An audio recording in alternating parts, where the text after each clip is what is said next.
Hello, beautiful, amazing, fantastic world, and you, wonderful, wonderful individual. Today, I would like to speak about finding and, infusing the mundane so it becomes sacred. Of course, that requires us to truly find the silver lining in between everything, and that knowing that everything is in constant motion and in change, and we have never been the same from one civilization or incarnation to another, for we incarnate when something new occurs on this planet, on this earth. So the more we come to finding and wishing, having the intention to find the beautiful, the sacred, the loving in even the most mundane and small situations, we will find it. Of course, we will also have that underlying feeling of faith that we are, when the time comes, given the proper and right knowledge so that we can see the whole picture over time. Of course, the whole picture is in a constant finding the puzzles to the pieces, and once you find one puzzle, it becomes a little more whole. And once you find another puzzle, it becomes a little more whole. But we will always see that there is something that we always can learn anew, or learn as new knowledge, as insights and understanding. For true intelligence comes from understanding, comprehension. And the more you do spiritual, esoteric work in compassion, love, nurture, is where we truly find the intelligence. We can be as clever as can be, but without the spirit, something is lacking. But it is about knowing and finding out why. For once you know why, you have been given that security measure, if you can say it like that. You will always fall back into certain knowledge and have that as a standpoint in a sense. But to be able to do so, one will have to actively and consistently study and find out about this world. And this world is presenting itself as challenges and as hindrances to overcome. For in the end, we are in a constant unfolding of our spiritual and esoteric and soul faculties, but we will have to do it consciously. We will have to choose this for ourselves. Once we do, that is when, the knowledge presents itself.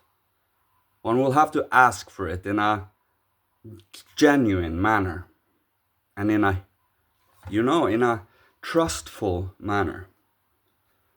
And it is a constant light, a constant faith, love, hope that is lying in the background there.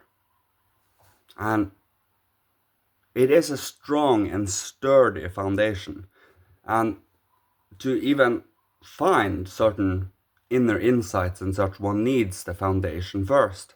The justice, judgment, courage, and prudence.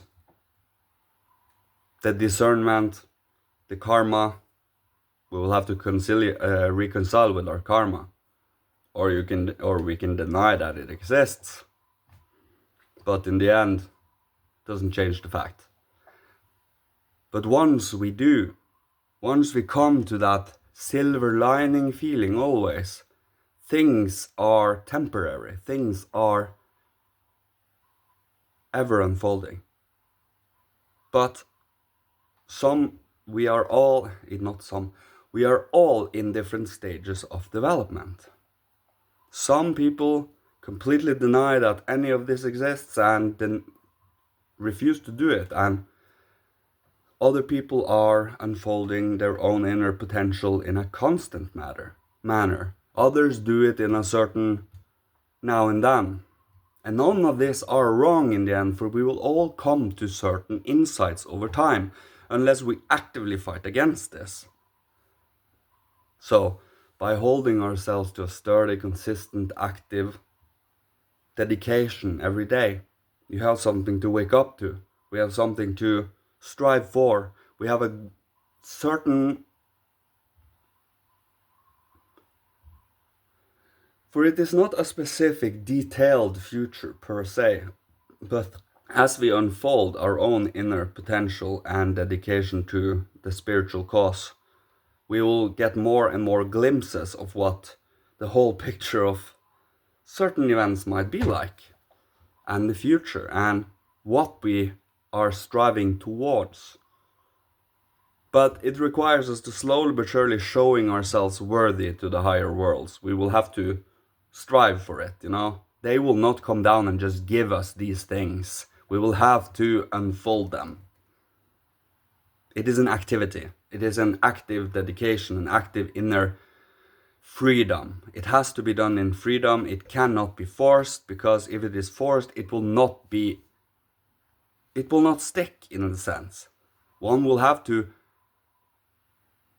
find that interest, to dedicate oneself to that interest, and finding that it is enjoyable. Despite the pain, despite the suffering, despite the erring now and then. We all do that. It is our karma.